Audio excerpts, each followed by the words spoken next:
สวัสดีครับสวัสดีเพื่อนๆนะฮะพบกับผมเช่นเคยครับท่านเทพธรรมครับวันนี้ก็มายืนงงในดง4 สูบนะฮะ3 คันเป็นเครื่องยนต์4 สูบทั้งหมดเลยนะฮะ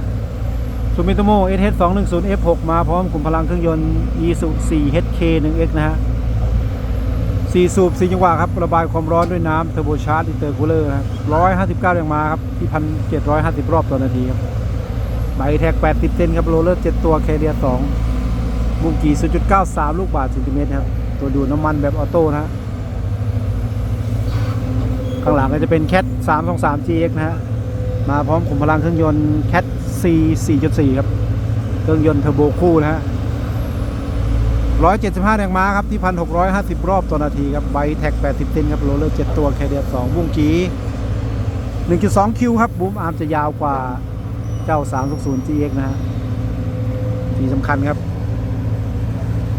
มาพร้อมระบบอิเล็กโทรไฮดรอลิกครับใช้ไฟฟ้าเข้ามาควบคุมครับลดการใช้สายไฮดรอลิกไป70 เมตรนะฮะ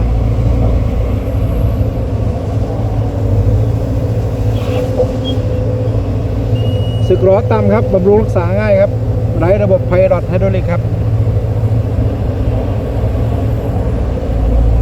นุ่มนวลเบาแม่นยำและรวดเร็วกว่าด้วยระบบคอนโทรลไฟฟ้านะฮะ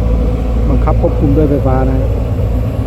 ขออากาศแบบสลัดฝุ่นครับสำหรับเจ้า 323 GX นะฮะผลผลิตเฉลี่ยต่อตันนะฮะ247 ตันต่อชั่วโมงครับกับพุ่งกี้ 1.2 คิวนะฮะสำหรับเจ้า 323 GX นะคันข้างหลังนะฮะ